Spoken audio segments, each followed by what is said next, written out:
Hi everyone, welcome to another sketching tutorial. So for today's sketch, I will be sketching this scene. This is the shopping district called Ximending in Taipei. It's very crowded at night, as you can probably tell. So I was captured by the bright lights and the dark sky. I was captured by the contrast, which is why I'm going to sketch this today. Now I want to point out one particular issue with this photo. It's the people here, they are all looking towards the background, so there isn't anyone who is actually looking out into the camera. So when I draw this later on, it may be a bit boring. Let me compare this photo with another photo. So in this particular scene, I have quite a few people actually looking towards the camera or facing the camera. So when we see people's faces, we are naturally attracted to look at the features. So when we look at a scene like this, we are naturally attracted to look at the faces of the people here. And I think this is a very nice scene too, but I really wanted to capture all this lighting. So that's something to take note of. If you are sketching this on location, of course you can just include whatever type of people that you see on location, and there will be a mixture of people who are looking in the background and looking towards you, so you will have plenty of choices. Alright, so let me put this away and show you the tools and sketchbook that I will be using today. This is the Stillman and Byrne Delta series sketchbook that I have been using for all these tutorials. So this is the previous sketch. I have with me several colored pens. This is the Uniball Signal Gel Stick. The Uniball Signal Gel Sticks come in different colors. I have blue, red, purple, green, and there's also black. There are also some fluorescent colors, but I'm not too sure whether or not those are light fast, but they should be light fast. So I'll be using this to draw the bright signboards in the photo. Since I do not have the orange ballpoint pen, I'm going to be using a dip pen with this Dr. P.H. Martin's Bombay India ink. This is the tangerine color, which is bright orange. And for most of the sketch, I'll be using my Pelikan M200 fountain pen with Nautilus bulletproof black ink. I'm going to start this sketch by drawing all the signboards first, so I'll be using the colored pens first. I find that it should be easier, and later on I can use the black ink to go over the areas and sketch other subjects. So let me just uncap all these pens. Now these ballpoint pens are good in a way that the ink, they will not dry out even if you uncap them like this, so it's pretty cool. So I'm just going to draw, there's this green signboard there, this one. By the way, I will provide the reference photo in the video description below, so you can download it and look at it while I sketch. So let me start with that. Let me switch over to a different color. When sketching the signboard, again, it's very important to pay attention to the proportion. So when I'm sketching like this, I'm actually thinking, how big is the other signboard that I'm drawing? How big is it compared to the signboard here? And it's not important to actually use the same colors as the signboards you see in real life. So right now I'm just swapping different pens around. Drawing with ballpoint pen like this is really convenient. So I have this ink here, but let me just open this up. It's a bit more inconvenient to use dip pen because sometimes the ink, they may splatter around. And sometimes you need to shake the ink because some of this pigmented ink, the pigment actually settles to the bottom of the bottle, and if you do not shake it, the color you get is going to be lighter, so that can be a problem. Alright, right now I need to find the vanishing point of all these signboards, and It's actually right below this big sign here. So I think it's somewhere around here. So this signboard is a bit off. So there's another signboard there that's right up here. I'm going to use my vanishing point to get that correctly. I'll be using this dip pen for a while before I switch over to using other colored inks again, because I do not want to keep dipping into the bottle. It's a bit inconvenient.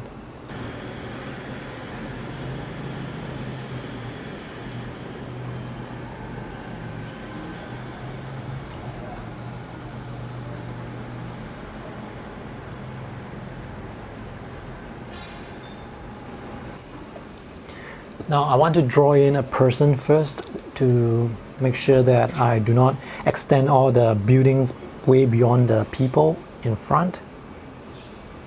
So I'm just going to draw this person that's looking at his phone. Make sure that I get the proportion correct.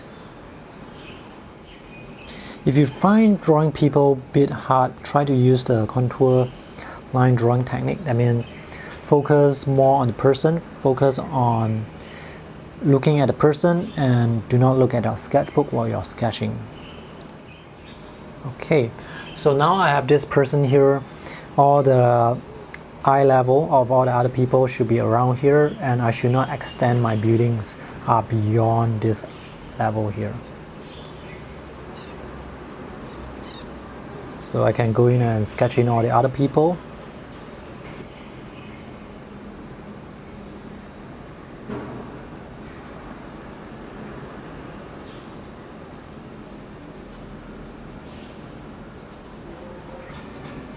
Now for people who are shorter than this person, their head, their eye level is going to be a bit lower. It's a bit difficult for me to draw from right side to the left side. When I draw over, I accidentally smudge the ink here. So I have to be a bit more careful. When drawing people like this on location, they are going to be moving around. So the general shape of the person must be there.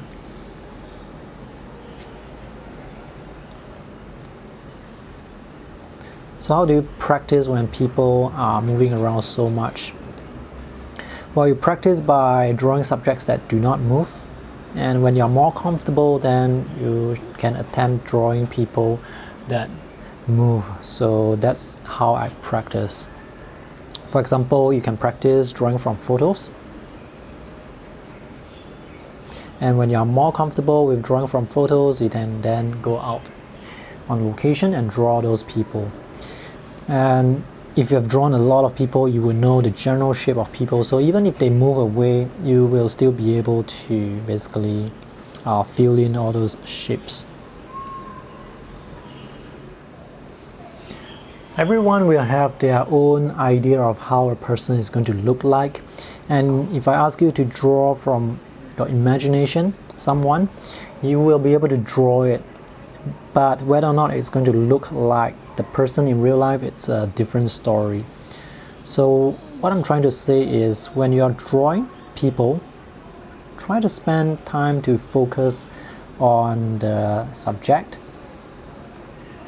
Really try and get the likeness, or try and get the facial features, get those correct, and you will be able to draw a very convincing scene of people, or of crowds, or of any person that you know.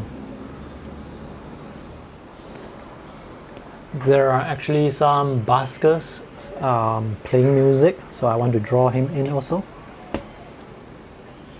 This is some extra action that's going on. I have to make sure that the proportion is correct, because the busker is actually sitting quite far in the background.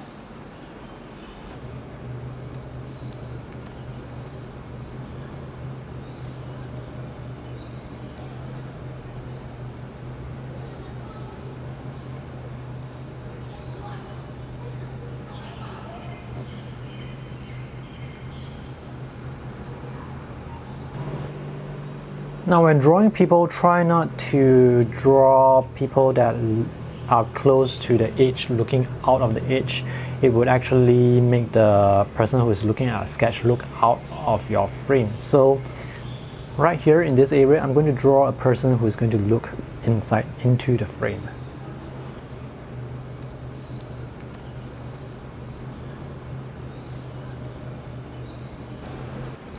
See this little mistake here? I actually wanted to draw a dot for the eye, but I went over it a second time, and now it looks like he has a black eye. Now sometimes when you are drawing, you make a certain mistake. After you finish drawing a line, you thought, hey, oops, I drew this wrongly, I should go over it again. Sometimes if you go over it again, it would just make the mistake worse. So sometimes it's better to just leave the mistake as it is and continue drawing other areas.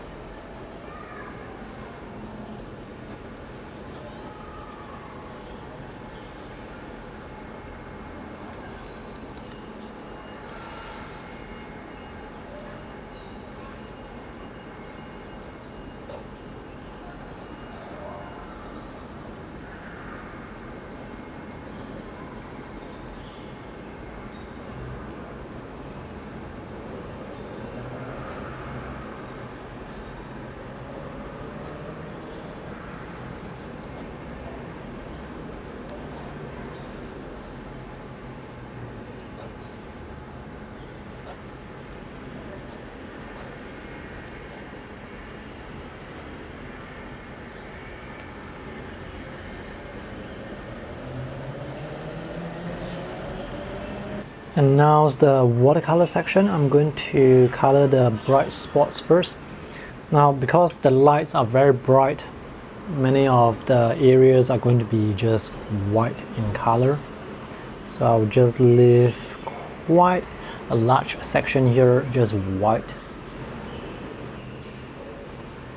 I'm not really copying what I see, as in the colors for all these signboards, they are actually rather random. Now I'm going to color the trees.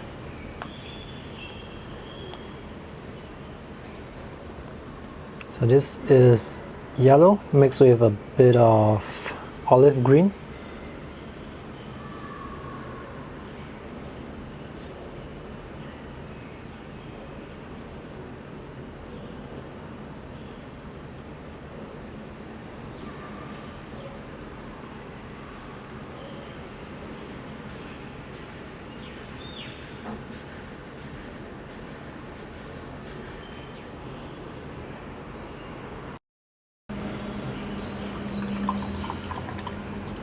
And now I'm going to mix the sky, which is black.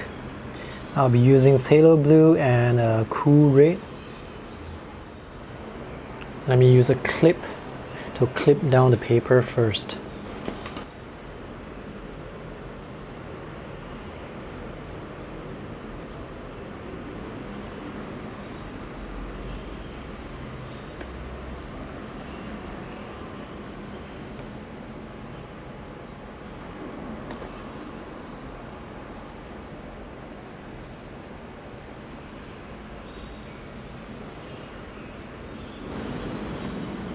Now for many of these people here, they are actually wearing dark clothes, so I'm just going to paint those.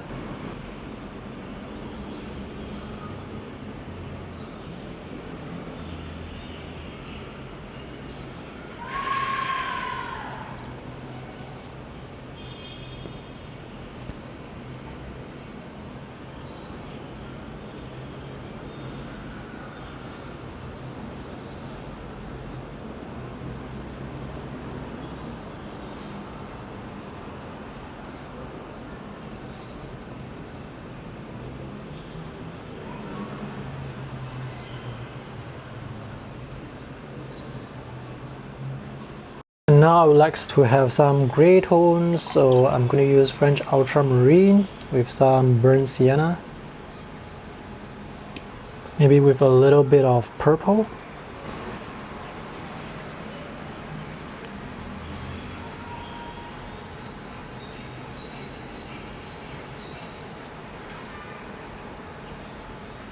I think this sketch needs some orange and red to balance off.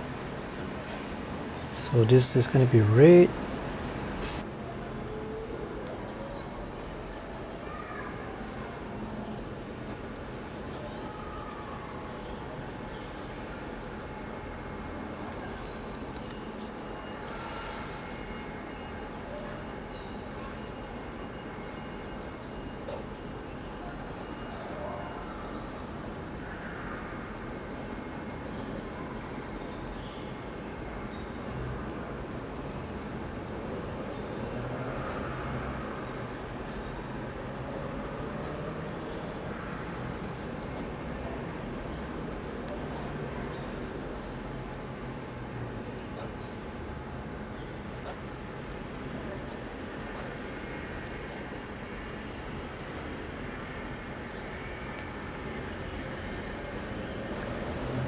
So this is how the sketch looks like when it's dry.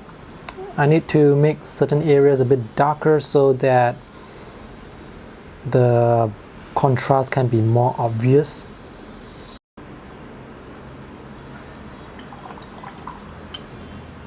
Some of the colors, I'm going to make them a bit more intense as well.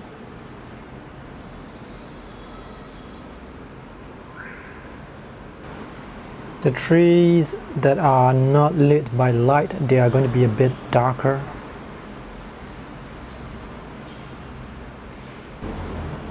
And now I can add in the finishing touches with the gel pens.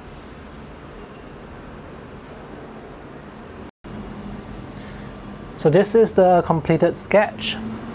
Night scenes are usually quite difficult to sketch, and if you notice, watercolor artists, they usually do not paint at night, and watercolor paintings, they are usually not of night scenes. But anyway, this is just a sketch. The idea of drawing on location is to absorb the atmosphere, to record what you see, and of course watercolor, you can use them at night. So let's do a critique of this sketch. Now the contrast is alright, but I feel that the colors could be a bit more vibrant, because when you look at all the signboards at night, when you look at all the lights, those are very bright and the colors are usually very saturated, very clean. So some of the colors that I'm using here, they are a bit muted, like the yellow here, yellow ochre.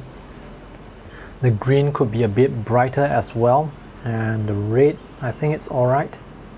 So this is the busy street of Ximending. All these are shops and shopping centers.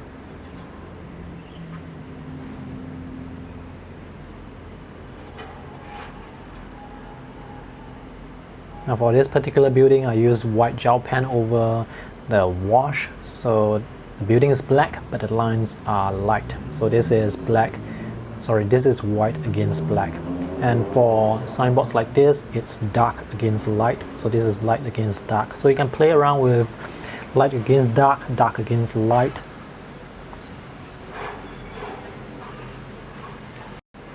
See all these signboards in the background, there is not a lot of information. All these people, all these lines, all these strokes, they are almost indistinguishable.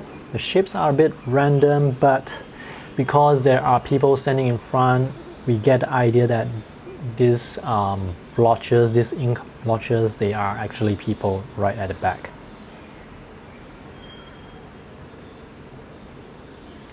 So this is considered mixed media art, colored pen and inks with watercolor. So that's all for this tutorial. If you have any questions, feel free to let me know. Thanks for watching. See you in the next tutorial. Bye!